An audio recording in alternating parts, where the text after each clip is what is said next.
Bismillah, alhamdulillah, wassalatu wassalamu ala rasulillah, la hawla wa la quwata illa billah, amma ba'd. Qala al-musannifu wa syarifu rahimahullahu ta'ala, nafanallah bihi wa bi'ulmihi bidarani amin ya rabbal alamin. Bismillahirrahmanirrahim. Ala annahum yakhussuna an najasa bil fath bima kana najasan li dzatihi fala yasu itlaquhu ala ma kana najasatuhu aridatan. Jadi lafal an-najisu itu bila dibaca fathah jimnya, maka yang dimaksud adalah najis secara zat, najis yang zat, bukan najis yang datang baru. Wa amma najisu bil kasri fa innahu yutlaku indahum ala ma kana najasatuhu aridatan au dzatiyatan. Kalau najisun jimnya dibaca kasroh, maka itu bisa najis yang datang baru atau najis yang memang zatnya itu sendiri. Maka dari itu lafal darah fadamu yuqalu lahu najisun wa najasun. Darah itu bisa dikatakan najasun, bisa dikatakan najisun.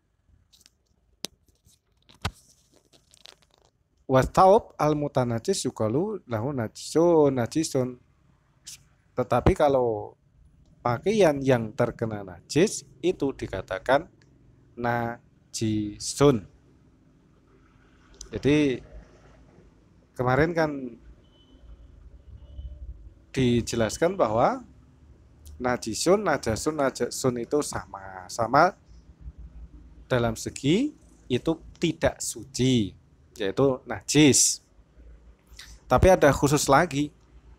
Kalau najasun jimnya dibaca fathah, maka yang dimaksud adalah najis dzati, seperti darah, kotoran hewan, itu kan najis dzati. Kalau dibaca kasroh, maka itu umum, najis dzati bisa, najis aridi atau yang datang baru bisa.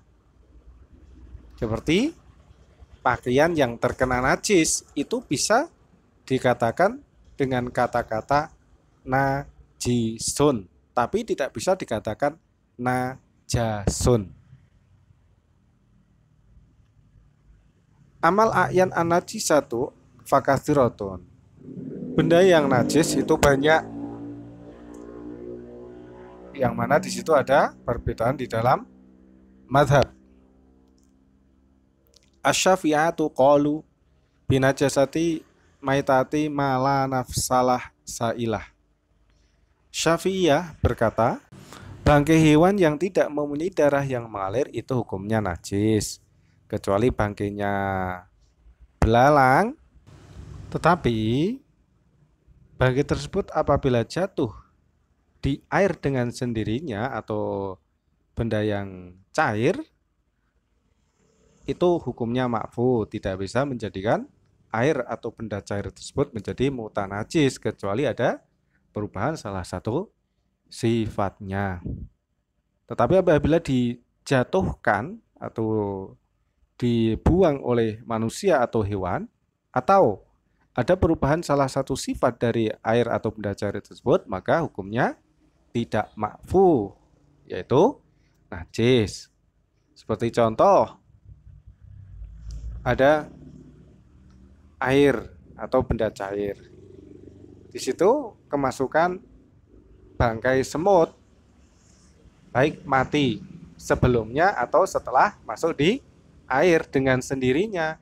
Itu air atau benda cair, baik minuman atau kuah atau sayuran, itu hukumnya tetap suci karena najisnya najis ma'fu.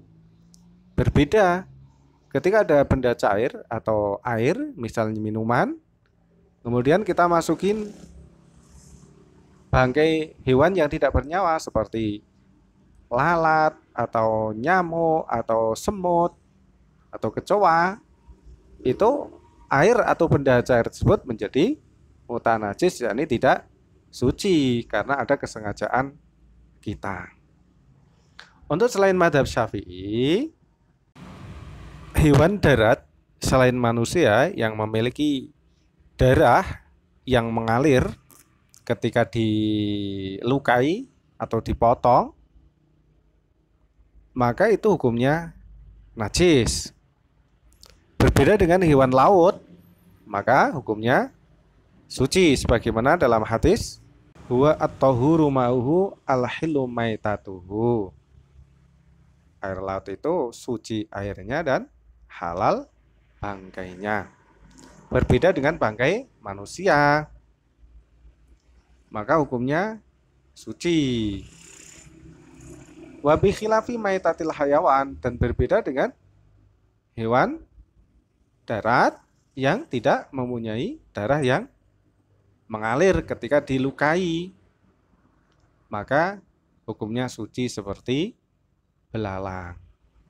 Jadi kalau selain mazhab Syafi'i itu sebenarnya sama dengan mazhab Syafi'i, hanya saja bedanya kalau mazhab Syafi'i ada hewan yang memang dimakfu, yaitu dimakfu di air. Jadi ada hewan yang tidak mempunyai darah yang mengalir, itu apabila masuk di benda cair seperti minuman atau air, maka meskipun itu najis tetapi hukumnya makfu. Berbeda dengan mazhab Syafi'i, itu mazhab Maliki, Hambali dan Hanafi menghukumi tetap najis. Yang suci itu hanya manusia, belalang, dan hewan laut. Sebenarnya sih sama-sama najisnya, tapi hanya saja kalau mazhab Syafi'i itu najis makfu, tapi cuman makfu di air, kalau di badan tidak. Contoh, ketika kita sholat di situ, ternyata di saku kita ada bangkai dari hewan yang tidak ada darah mengalir, itu sholatnya kita tidak sah, karena sholat kita membawa bangkai yang dihukumi najis, tapi najis tidak di makfu di pakaian. Semoga bermanfaat. Wassalamualaikum warahmatullahi wabarakatuh.